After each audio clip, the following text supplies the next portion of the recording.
My name is Mark Ambrosino. I'm a drummer, musician, born and raised here in New York City. Been a drummer my whole life. At some point I started playing with Whitney Houston. I would play for a month or two here, a month or two there, that kind of thing. I first heard Whitney Houston had passed on my way home from a show in Woodstock, New York. I was driving home with my wife, Roseanne, and the news came on and we were just kind of in shock.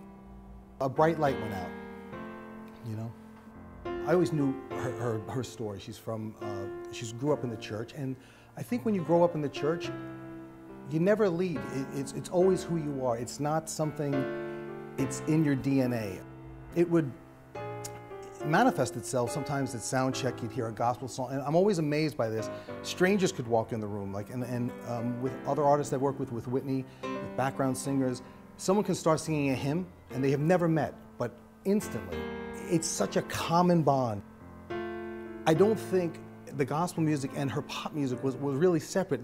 The power when she's singing The Greatest Love of All or any of the hits, the real power you're feeling, it's tapped into those church days. When you go into a church, the way music is sung, the way singing happens in church, it's in its pure form. You're not trying to get the right groove. You're not trying to sell records. It's your way of connecting.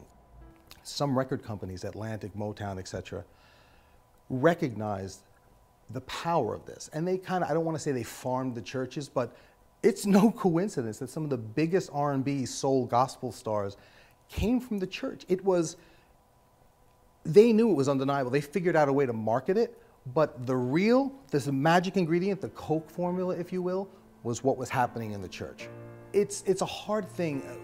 When you add money to things can get very complicated, but I don't think you ever she never lost her roots. It's not a fad you go through, it's who you are. And you may go through some really tough times, but it's a foundation, a bedrock, if you will, that you can always plant your feet on when you need it. I think that's what happened with Whitney Houston. I mean, people call her a pop star. In my eyes, she was a girl singing in church who had a lot of success. The church may have gotten bigger, you know?